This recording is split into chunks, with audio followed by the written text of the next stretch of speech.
Antes que nada, dejar conciencia de que sí, esta es una sesión bastante larga, demasiado, pero esto se compensa porque la próxima semana no va a haber una sesión de este espacio. Así que van a tener harto tiempo para poder escucharla tranquilamente y darle más de alguna vuelta.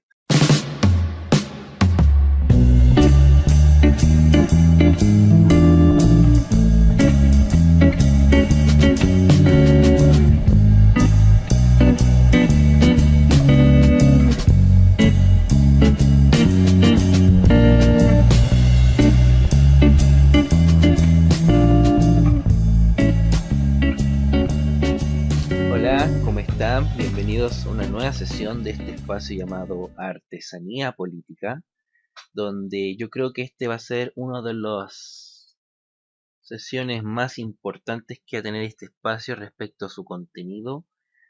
Bueno, hoy día vamos a hablar de un tema que quizás no le importe a muchas personas que estén escuchando esto, o a la mayoría de la gente, que sí es una mayoría clara, que tiene que ver con las elecciones que se aproximan en noviembre, que son presidencial y parlamentarias. Bueno, yo sé que a muchos no les importa por el hecho que no están ni ahí con los políticos, no les importa la política, que los políticos son corruptos, ladrones, roban, porque hay que votar por ellos. Yo comprendo todos esos comentarios. Estamos en una oligarquía, no en una democracia representativa, como nos han pintado muchas veces. Una oligarquía donde la clase política está al servicio de los grandes intereses económicos, aunque ellos no lo quieran reconocer.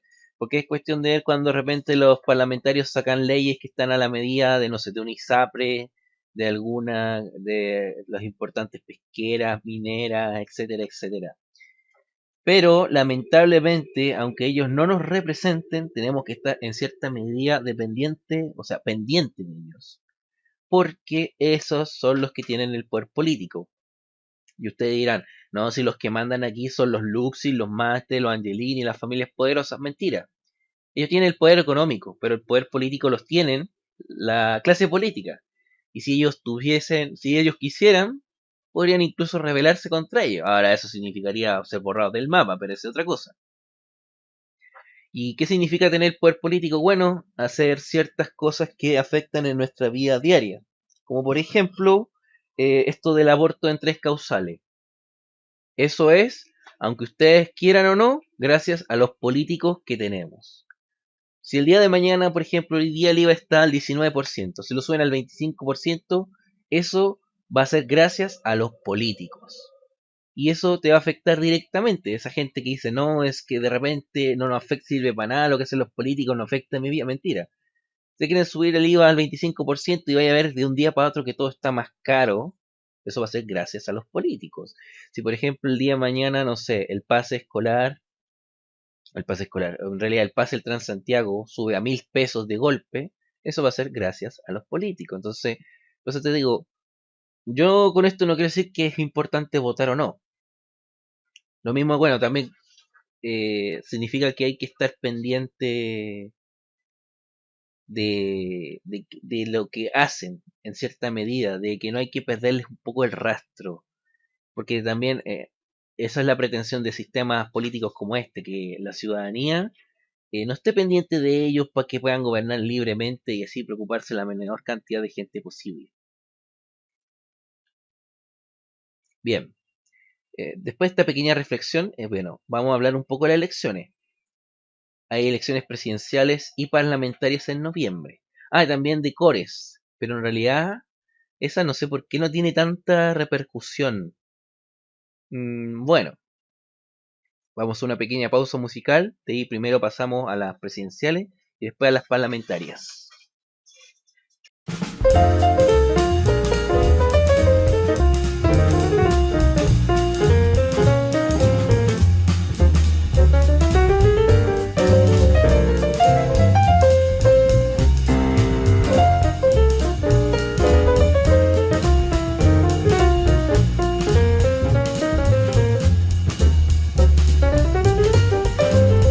Empecemos con las elecciones presidenciales, pero no vamos a hablarlo como todo el mundo lo hace, hablando, vamos a ver un poco los candidatos, pero vamos a enfocarnos en unas cosas más importantes, que son considerando esta elección en torno a lo que la rodea.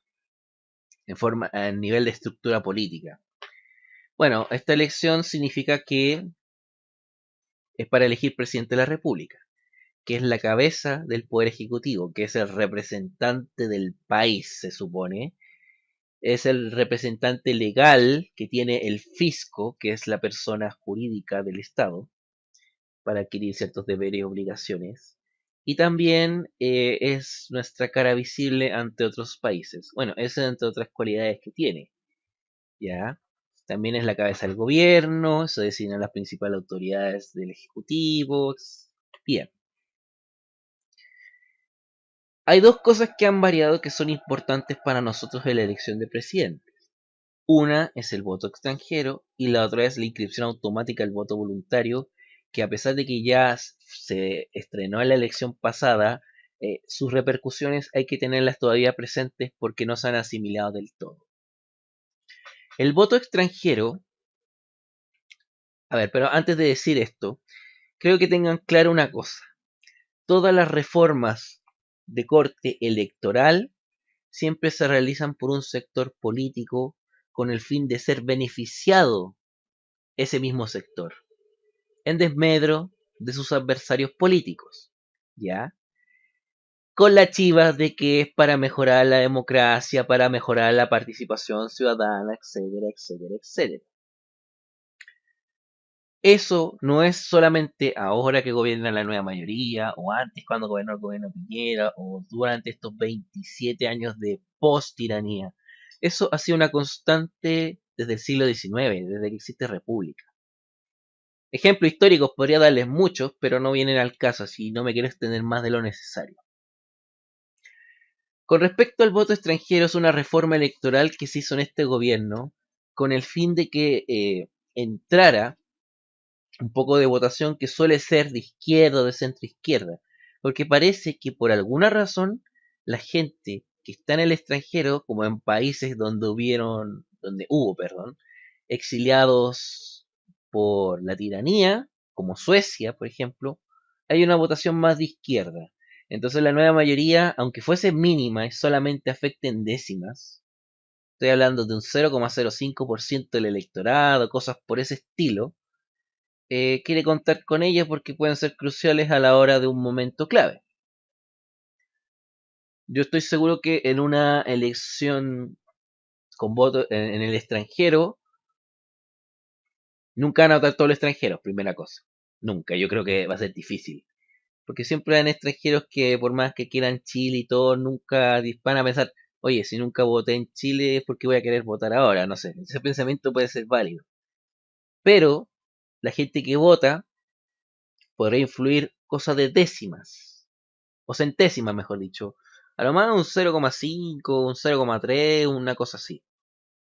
Y puede que ese voto ni siquiera vaya a la nueva mayoría Chile Vamos. Puede ser que haya algún tercero. Por ejemplo, en la elección pasada, el voto extranjero no era oficial, se hizo de forma simbólica. En algunos países se hizo. Y me acuerdo que Alfredo Sfer fue el que más se benefició con esa votación. Y solamente si esa votación se hubiese considerado de forma oficial en el conteo de votos, hubiese afectado algo así como un 0,5% de los votos de la votación final. Entonces que no me extrañaría que una cosa así sea válida en esta elección. Ahora, eso solamente tiene importancia cuando, por ejemplo, las diferencias, por ejemplo, entre el primer y el segundo lugar son pequeñas, sobre todo en segunda vuelta. Porque, ¿qué pasaría si, por ejemplo, entre Bachelet y Piñera, estoy como volado, perdón, entre Piñera y supongamos que Guille pasa a segunda vuelta, por suponer algo. La diferencia entre ellos fuera, no sé, un 0,5, un 0,3 de diferencia. Sí, una cosa ridícula, un 0,3% de diferencia entre Guille y Piñera. Iba ganando Piñera.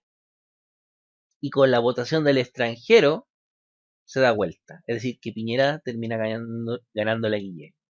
No sé si lo dije bien, pero si quiero que se entienda. Esa es la cuestión. Que a lo mejor está ganando uno en el territorio nacional, pero con la votación en el extranjero ese resultado se puede dar vuelta. Bueno, eso precisamente es un momento donde la votación extranjera puede tener sentido de importancia clave. Pero el resto no, solamente es una variación de décimas. Quizás los candidatos más conocidos, porque dudo que todos los candidatos sean conocidos así fuera del país. Dudo, aunque la elección simbólica que se hizo se votó por los 9 candidatos. Pero bueno, esa es una de las reformas importantes. Y la otra sigue siendo la inscripción automática y el voto voluntario, que ya lleva 5 años, que ya se estrenó en la elección presidencial pasada. Pero ¿por qué sigue siendo importante? Porque sus efectos todavía no se tienen claros. Y bueno, porque hace 4 años no existía este programa y no habíamos hablado de ello. ¿Esto por qué se hace? Bueno, se nos hizo con el cuento de decirnos no, que el sufragio realmente es un derecho, que uno puede usarlo cuando quiera, puede votar cuando quieras, cuando no quiera no hay sanción, que esto y esto otro. Eso fue lo que se nos dijo en su momento. Pero la verdad es que esto se hizo por un factor que existió en las elecciones presidenciales desde el 2009, cuyo nombre es Marco Enríquez Ominami. El 2009, para la gente que no sabe o no lo recuerda, tuvo algo así como el 20% de los votos. Frey, que iba a la reelección, tuvo el 24 o el 20, no, el 29. Y Piñera tuvo el 44, ¿ya? Si mal no me traiciona la memoria. Entonces, ¿qué pasa?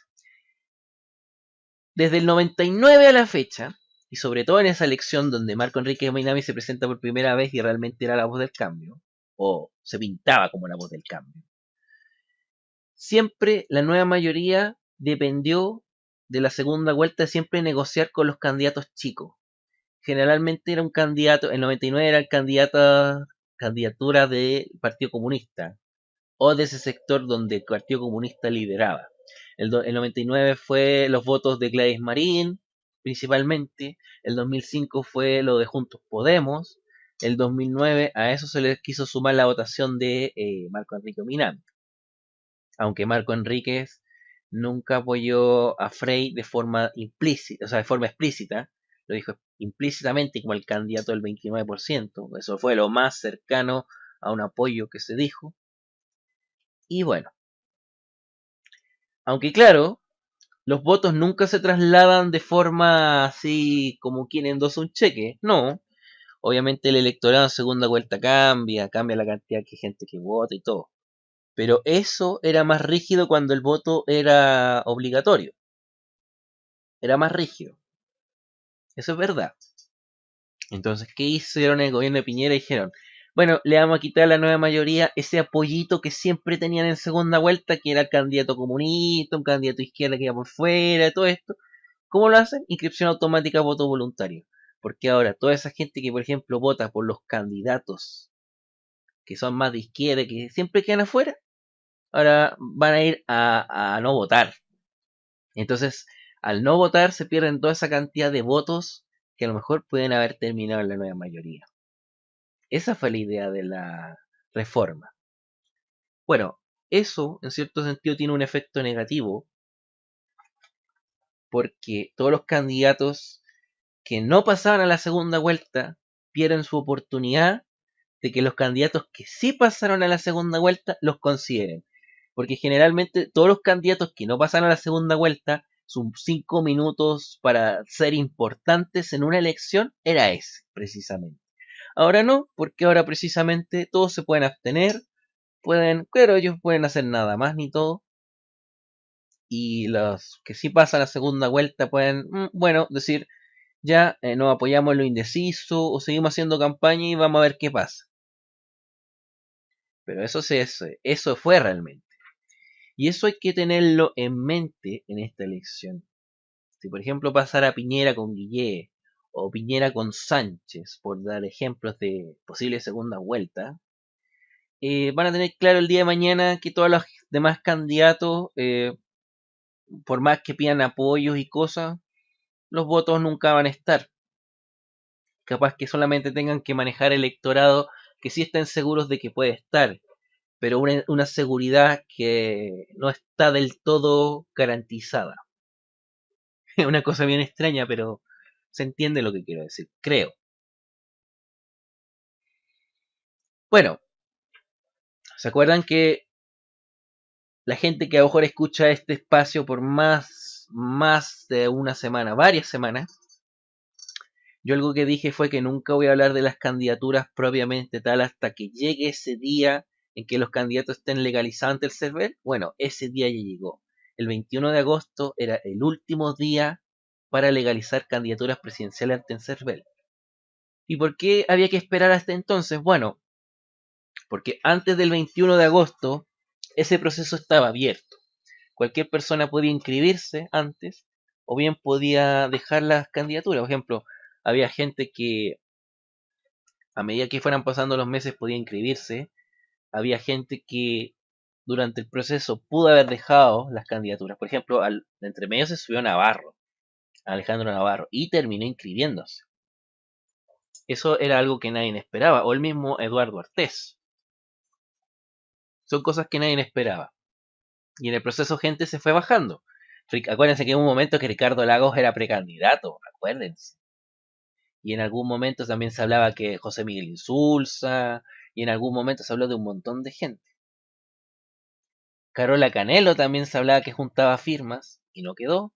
Bueno, y típico que en las elecciones siempre se hablan de que hay como 10, 12, 15, 20 precandidatos y después termina siendo menos. En parte porque hay primarias y en otro sentido porque hay outsiders o gente que va por fuera que no logra juntar las firmas o se da cuenta que no iba a ganar. Por ejemplo, Parisi también iba a ser precandidato, pero se dio cuenta a lo mejor de que no iba a lograr nada y quería postular al Senado. No me he fijado si realmente terminó siendo candidato al Senado, a lo mejor tampoco. No he tenido la oportunidad de ver nóminas de candidatos así. Pero en fin. Ahora bien, hay que entender una cosa que es importante de esta elección. ¿Cuál? El contexto que la envuelve inmediatamente. Esta es una elección bien curiosa porque todos los candidatos que están no son nada ajenos a los dos bloques tradicionales. Incluso el Frente Amplio está en eso. Porque usted tiene que entender que gente como Revolución Democrática o como el Partido Liberal son gente que, o el Partido Humanista, son gente que tienen vínculos con la nueva mayoría.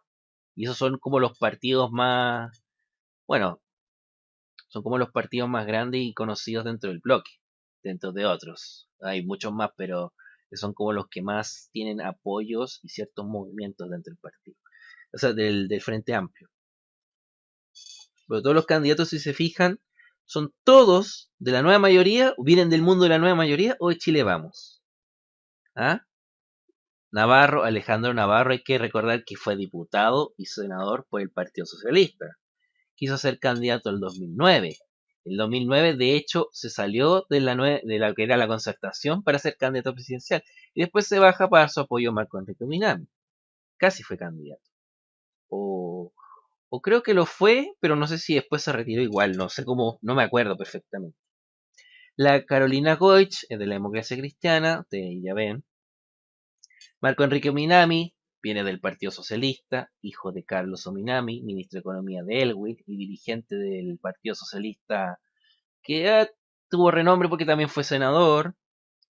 José Antonio Cast era de la UDI y el mismo, bueno, y Piñera, bueno, en fin. El único que aquí se sale de todo este grupito es Eduardo Artés, que era del antiguo Partido Comunista Acción Proletaria, o Acción Popular, no me acuerdo, el PCAP, y que ahora creó un movimiento que se llamaba Unión Patriótica, en fin, es el único. ¿Sabes por qué pasa esto? Pasa porque antiguamente habían muchos candidatos de lo que muchas veces se llamaba la izquierda extraparlamentaria o ese grupo progresista, que eran, por ejemplo, siempre había uno humanista, otro ecologista, otros de otros movimientos. Yo creo que la elección anterior fue un reflejo de ello. Alfredo Sver por el Partido Ecologista, Roxana Miranda por el Partido Igualdad, Marcel Claude por el Partido Humanista y el movimiento Todos a la Moneda, y así sucesivamente. Entonces pasó que todos esos grupos de izquierda extraparlamentaria, como se define de repente, Partido Igualdad, Partido Humanista, Ecologista Verde, convergieron todos en un solo conglomerado, que es el Frente Amplio, junto con otros movimientos que siempre han quedado fuera. Entonces eso como que a la izquierda extraparlamentaria dejó sin espacio para que hayan otros candidatos. Marcel Claude intentó ser candidato y no pudo porque se quedó sin piso. Más encima porque, bueno, con todos los problemas que tuvo con el Partido Humanista en la elección anterior, dudo que puede haber sido candidato de nuevo. Por lo menos por los humanistas no. Después Rosana Miranda, el Partido Igualdad la dejó sin piso. Y Anda Chile parece que no es suficiente como para que levantar una candidatura, al menos presidencial. Y yo creo que ella no sé si quiso postular a diputada, algo así, no sé. No sé, no hubiese salido noticia. Estoy como un poco perdido con la nómina de diputados y senadores, que tampoco es muy relevante el tema. Pero eso. Entonces, por eso tenemos este escenario de que, bueno, los candidatos vienen de los dos principales conglomerados, la nueva mayoría de Chile Vamos. Ahora usted me puede decir, Beatriz Sánchez nunca ha sido diputada ni nada. Ella era periodista. Pero convengamos que todos los periodistas que trabajan en televisión, sean del canal que sean, o están afiliados a la nueva mayoría o a Chile Vamos. De hecho, ustedes recuerdan que Beatriz Sánchez en su momento apoyó a Marco Enrique Sominami y después en su momento apoyó a Michelle Bachelet. Sí, pues, en 2013 ella apoyaba a Michelle Bachelet. Entonces, eso me dicen que ella también viene de ese mundo, pues sí, del periodismo, el periodismo, porque los periodistas que trabajan en televisión tienen que apoyar a una de esas dos posturas porque si no se quedan sin trabajo. Esa es la cruda realidad del periodismo. ¿Ustedes creen que podría estar alguien que dijéramos es contrario a todo? No, eso no dudaría con pega. Por lo menos visible en televisión, no. Puede que a lo más haciendo alguna nota, pero parte de eso. Pero el cuento es ese, prácticamente. Ahora bien, como son candidatos que vienen de estos dos mundos, se van a restar hartos votos entre sí. Mira, de partida, si ya queremos hacer un augurio de qué es lo que puede pasar, puede haber un escenario, o sea, porque se puede hablar de las candidaturas, pero no sé hasta qué punto se puede hablar de resultados, de vaticinar resultados electorales, porque mejor es para eso, yo prefiero esperar hasta el resultado de la primera vuelta, que falta de aquí a noviembre. Pero se puede hablar de los candidatos, mira.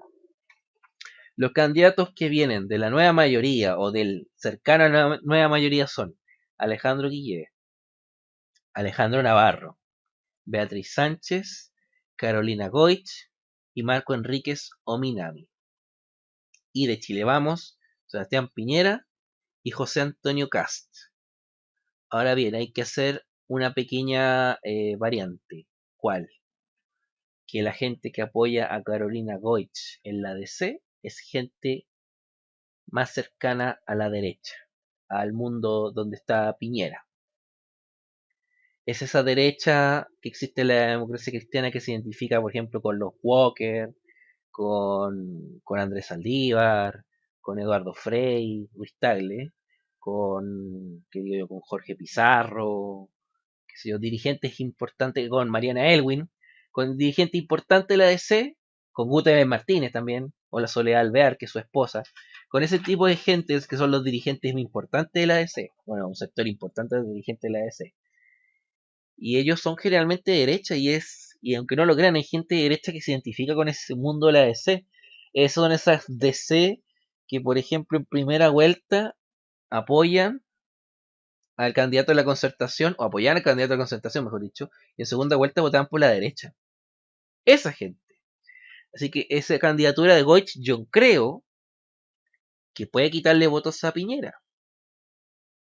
O sea, aquí tenemos, mira, una cosa muy clara, que el electorado de la nueva mayoría, que se suele decir de centro izquierda, izquierda, se lo van a repartir entre Guillé, Navarro, Sánchez y Meo.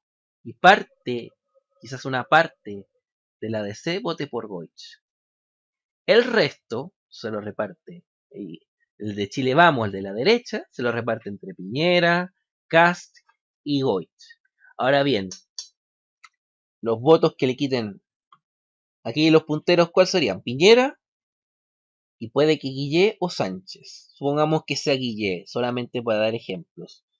La pregunta es si los demás candidatos, los 6 candidatos que no sean ni Piñera ni Guillé, por decir algo, ¿Serán capaces de provocar una segunda vuelta? Y eso no lo vamos a ver hasta noviembre. ¿Ah? Esa es la gran pregunta. Porque vaya a ser que puede darse un escenario como el de la elección del 99, que los dos principales candidatos sacaron casi el 48% cada uno, y el resto de los candidatos, a excepción de Gladys Marín, sacó menos del 1%. Entonces, eso se puede dar. O bien pueden sacar un porcentaje relativamente importante y provocar una segunda vuelta. Eso es una gran incógnita. Bien. Ahora, bueno,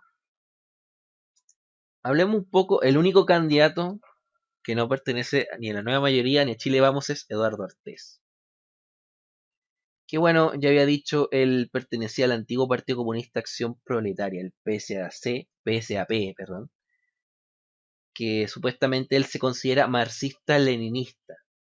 Yo tampoco conocía al caballero, tuve que informarme un poco sobre él para ver qué onda. Él se considera marxista-leninista, que es alejado del Partido Comunista, que dice que son unos vendidos, aunque fue divertido porque él fue parte del Juntos Podemos el 2005, fue candidato al Senado, parece.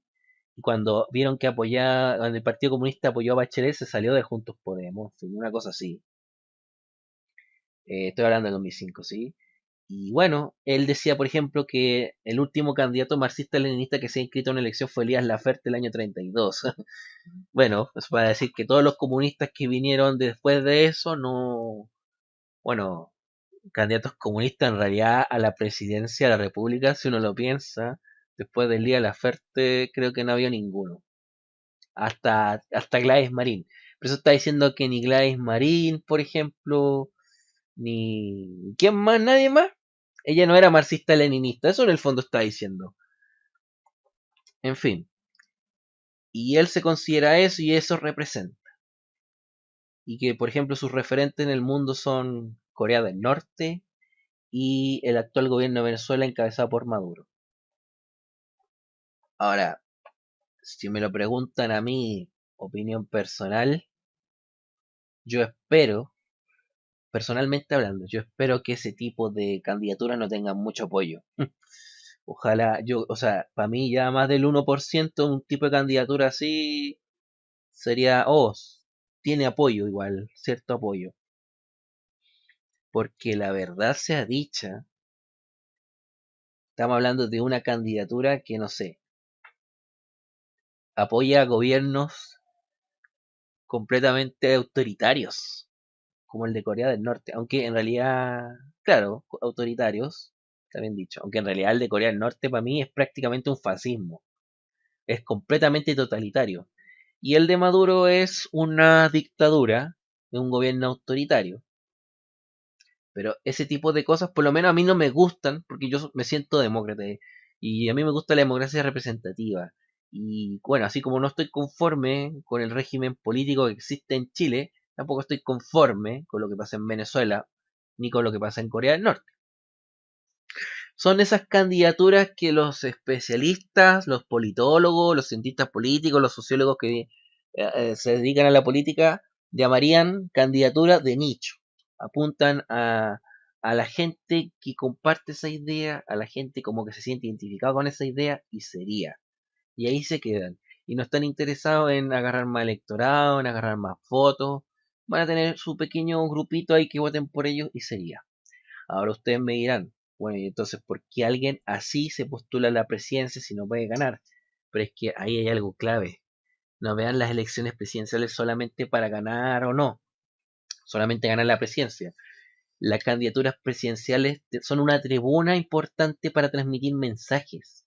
Tienen que pensar que si tú eres candidato presidencial, vas a tener cierta cobertura en los medios que de otra forma no tendrías.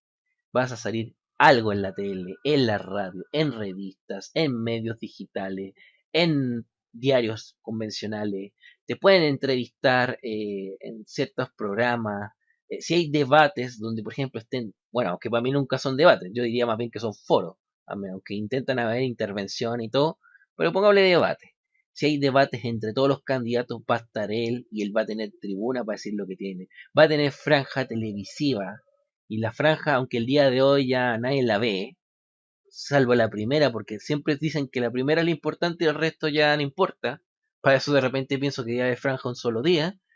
Va a tener una franja y va a tener un par de minutos en televisión, en cadena nacional, que igual no deja de ser. Entonces, ¿me entiendes? Va a tener una exposición mediática que a lo mejor en otras circunstancias nunca tendría. Y si él tiene un mensaje que quiere transmitir, esa es su oportunidad. Y puede que después de eso logre algo o no, dependiendo de cuáles son sus fines. Pero eso es lo que puede pasar. Ahora yo sigo pensando esas candidaturas no... Espero que nunca tengan mucho arrastre.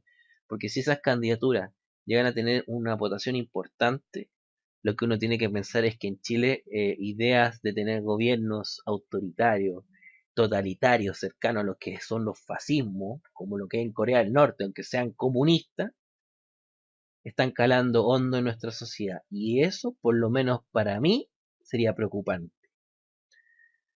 Bueno, eso es lo que quería compartir con respecto a lo que eran las elecciones presidenciales. Una pausa musical y pasaremos a las elecciones parlamentarias.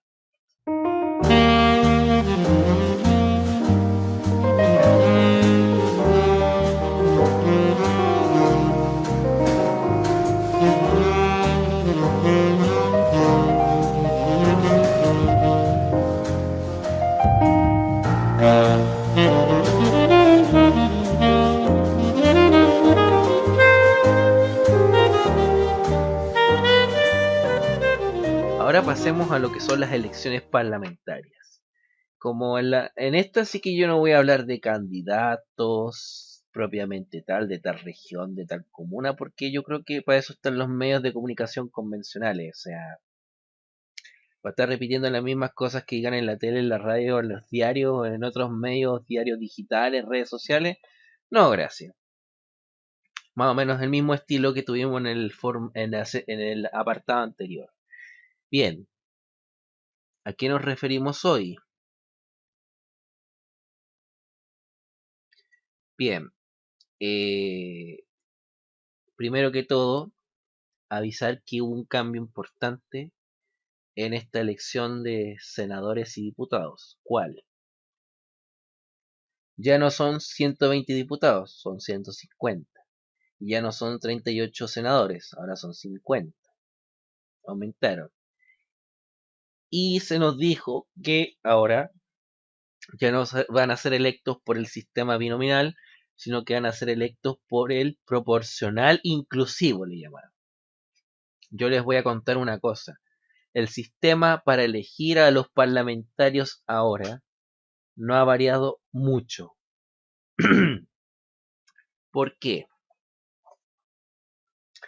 Verá, el sistema que es el antiguo sistema, el que se le solía llamar binominal, no era nada más ni nada menos que un sistema proporcional impuro bajo la regla D'Hondt para elegir dos por distrito. ¿Por qué se llamaba binominal? Porque se eligen dos, que se nominan dos candidatos, que eran los que terminaban siendo electos y terminaban siendo diputados o senadores. Voy a ir un poco lento, porque sé que ustedes no entenderán esto, los que nunca se han familiarizado con estos conceptos que vienen de ciencias políticas. Para las elecciones existen los sistemas convertidores de votos en escaños. ¿Qué quiere decir esto? ¿Cómo hacemos que los votos reflejen elecciones de sujetos a determinados escaños de determinados cargos? Existen dos grandes sistemas. Uno es el sistema mayoritario y otro es el sistema proporcional. El sistema mayoritario es el que se elige en escaños por el que tenga la mayor cantidad de votos. Nada más que por eso. Que es lo que tenemos en el sistema presidencial, por ejemplo. Pero hay dos tipos de sistemas mayoritarios. Uno es el simple y el otro es el absoluto. El mayoritario simple es el que uno gana teniendo la mayor cantidad de votos y punto. Que es como lo que pasa aquí para las elecciones de alcalde. El tipo con más votos, el candidato con más votos, es denominado alcalde. Y el otro es el mayoritario absoluto, que significa que el que tiene más de la mitad de los votos es el ganador. Y eso es lo que pasa aquí con el sistema para elegir presidente, con la elección de presidencial. Y el que no tiene 50% de los votos, bueno, se elige entre las dos primeras mayorías en una segunda vuelta y ahí el que tiene más de la mitad de los votos el que gana. Ya. Y aparte del sistema mayoritario y esas dos variantes, existe el sistema proporcional, que también tiene dos tipos. Uno es el sistema proporcional puro y otro es el impuro. El puro, partamos por sistema proporcional. El sistema proporcional es el que, no se, primero que todo, no se vota por candidatos, se vota por listas de candidatos o por bueno, listas, sí, lista de candidatos. Porque una lista puede estar compuesta por un partido político o por un grupo de partidos políticos. Generalmente. El puro es donde, por ejemplo, se elige según según la proporción de votos que tuvo una lista, la cantidad de escaños que va a tener. Es decir, si por ejemplo la nueva mayoría obtiene el 30% de los votos con este sistema, le correspondería el 30% de los escaños en el Congreso, por darle un ejemplo así burdo. Ese es el sistema proporcional puro. Y tenemos el impuro, que se llama así porque los votos que sacan no van en exacta proporción a la cantidad de escaños. Es decir, si yo con el 30% de los votos no voy a tener necesariamente el 30% del escaño. Puede ser más escaños o menos escaños. Y uno de los sistemas proporcionales impuros más conocidos y puede que más utilizados en el mundo, me atrevo a decir, es el de la regla del D'Hondt, que es holandés, creo, si mal no recuerdo. Y ese es el que se ocupaba aquí en Chile para las elecciones de senadores y diputados hasta la elección anterior, que se llamaba binominal. ¿Y qué quiere decir que sea binominal? Que solamente se eligen dos candidatos, nada más. Puede ser uninominal, que se elige uno, aunque en realidad para un sistema proporcional tiene que ser de dos o más. Binominal, trinominal, 3, tetranominal, 4, pentanominal, 5, hexanominal, 6, y así sucesivamente. Aunque cuando es 4 más se usa la palabra polinominal, como para no estar diciendo hexanominal, heptanominal, octanominal, etcétera, etcétera. Bueno, ahora se dijo que se cambió el sistema binominal a uno proporcional inclusivo. Lo único que cambió es que en vez de elegir 2, ahora se eligen 3, 4, 5 en las de senadores y se pueden elegir como 7, 8, algo así en la de diputados.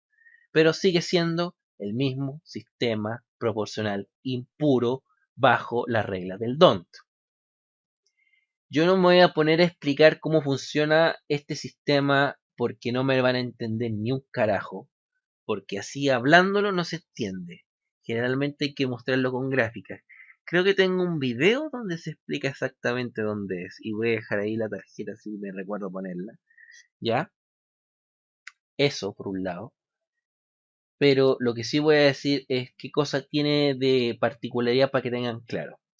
Este sistema, mientras más escaños se elige, la cantidad de votos se acerca más a la proporción de escaños que le corresponde, pero nunca va a ser exacta. Es decir, si por ejemplo, y mientras menos, obviamente también se nota menos.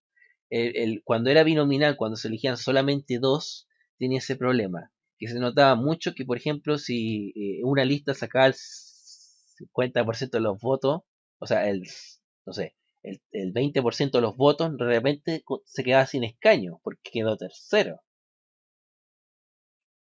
¿Entiendes? O a lo mejor una lista superaba en votos a la otra y no necesariamente tenía los dos escaños. ¿Me entiendes? O sea, ¿me entiendes? Acá pasa algo cuando empiezan a hacer 3, 4, 5 más. De repente va a pasar que, por ejemplo, la lista que tiene, no sé, un tercio de los votos, no le corresponde un tercio de los escaños, que a lo mejor son de 9, deberían ser 3. A lo mejor termina siendo 1 o 2. ¿Ya? Es bien confuso de explicar, pero a lo que voy es que la cantidad de votos que van a tener no necesariamente va a ser reflejo de lo que realmente saquen las listas parlamentarias. Bien. ¿Por qué se hizo esto? ¿Por qué se hizo esta reforma? Verán, nuevamente entramos en el principio de que los gobiernos y las fuerzas políticas hacen reformas electorales con conveniencia propia para su mismo sector. La nueva mayoría impulsa esta reforma, entre otras cosas, porque eh, tienen que entender que desde el 2009 han tenido un proceso de descomposición bastante grande. Mucha gente se ha ido de sus filas cuando eran la Concertación. De ahí se fue Alejandro Navarro, de ahí se fue Marco Enrique Minami, de ahí se fue Jorge Arrate en su momento, y hasta la fecha se han seguido yendo de otros gente de otros partidos. De ahí se fue, por ejemplo, Miguel Crispi, y junto con Giorgio Jackson fundaron después Revolución Democrática, qué sé yo. El Vlado Mirosevich, que ahora está en el Partido Liberal y está en el Frente Amplio, él trabajaba para Fernando Flores. Fernando Flores era su padrino político y él estaba en el PPD en ese entonces, imagínense. Entonces, para que vean que estos cabros que ahora se creen nuevos y todo, se vienen también de ese mundo. Si los vínculos están. La cosa es que para seguir evitando que gente se vaya porque no les dan un cupo, porque ponte tú, pasaba que de repente habían candidatos en el binominal, pasaba que de repente alguien quería ir por un distrito, pero el partido o el conglomerado le quitó el piso, entonces ¿qué hacía? Iba como independiente. Y como independiente le quitaba votos y a lo mejor eso podía perjudicarlos y hacían que, por ejemplo, serían los dos que eran de la otra lista, que era la derecha, o bien provocaban que a lo mejor cambiara uno de los dos nominados. Eso era lo que pasaba.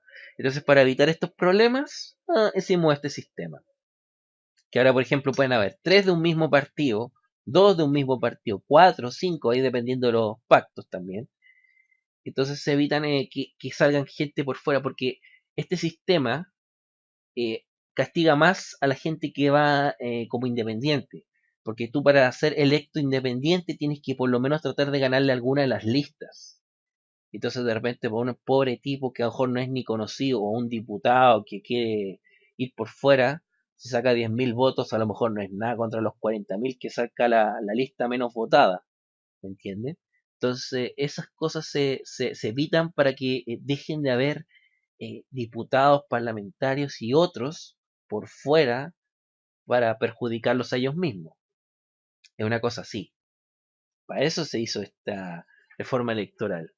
Nos vendieron la chiva de que no, que se acabó con el binominal, pero en el fondo es una forma de asegurarse de que siga habiendo, por decirte, gente que va fuera de las listas parlamentarias, de las listas electorales, que les quite votos. Nada más, nada menos, nada más ni nada menos.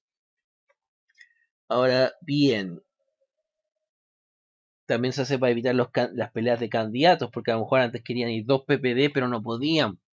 Ahora perfectamente van. Por eso se cambió, sinceramente. Pero para que esta reforma estuviese completa, también se hizo un cambio en los distritos. ¿Y eso qué significa? Los distritos, no sé si han escuchado que antes, por ejemplo, no sé, estaba aquí en Santiago, por ejemplo, el distrito de Ñuñoa y Providencia, había uno que era Ñuñoa y Providencia, un distrito que era solamente la comuna de Santiago, otro que era solamente Las Condes, Vitacura, Lo Barnechea, y ahora se han fijado que un distrito abarca, no sé, lo que antes eran tres. Por ejemplo, ahora lo que se llama hoy día Distrito 10 eran tres distritos por separado. Era el de Santiago por un lado, por otro lado era Ñuñoa y Providencia, y por otro lado era Las Condes, Macul y Las Granjas. Las Condes, perdón. La Granja, Macul y San Joaquín, perdón, me equivoqué. Bueno, ¿por qué se hizo eso? Claro, porque dijeron, bueno, ahora vamos a elegir más candidatos, entonces tenemos que ampliar los distritos, ¿ya? Y ahora en las elecciones de diputados se van a terminar pareciendo a lo que son las elecciones de concejales. Si alguna vez se han preguntado, la elección de concejales va a ser más o menos reflejo o ejemplo de lo que va a terminar pasando con la elección de diputados, sobre todo. O la de Cores. La de Cores también creo que funciona así. Los Cores son los consejeros regionales. Bien, el asunto es que eso perjudica a ciertas gentes que tienen arrastres locales. ¿Por qué? Porque ¿qué pasaba también con el binominal? Sobre todo en comunas o en distritos donde habían una o dos comunas. Que ahora pasaba que, por ejemplo, había alguien que era alcalde de Santiago y se postulaba después como candidato a diputado por Santiago. Entonces, como él ya tenía la pega hecha porque era conocido, tenía arrastre electoral y todo, podía salir electo perfectamente. Incluso si iba por fuera en algunos casos. Bueno, no, nunca ha pasado, pero por dar un ejemplo. Entonces, ahora eso no va a poder ser porque ahora como la comuna de Santiago está junto con 5 comunas más, entonces, aunque tú tengas una votación importante en Santiago, tú no tienes asegurado el resto de las comunas. Entonces, vas a tener que pelear los votos en las otras comunas y hacer campaña. Ahora tú dices, bueno, también la posibilidad de ser electo es mucho más fácil que si fuera el binominal.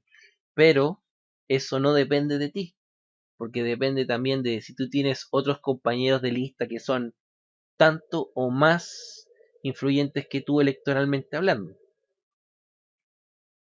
Y que no te, o sea, ir con compañeros o más compañeros de lista no necesariamente te garantiza que tú vas a ser electo. Y es por eso que, por ejemplo, muchos, no sé si se han percatado, pero muchos diputados ya no quieren ni reelegirse. Por ejemplo, todos los que alguna vez eran de Renovación Nacional y después se fueron a Amplitud y después se fueron de ahí. El Pedro Brown, el Joaquín Godoy y la Carla Rubilar.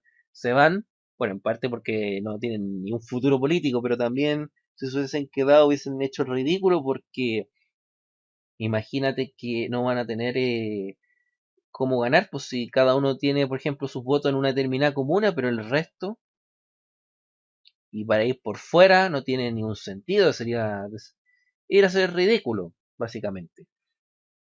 O sea, tienen claro, o sea, muchos candidatos, mucha gente que se ha ido a los partidos y es básicamente por lo mismo, y que no van a repostular es por lo mismo.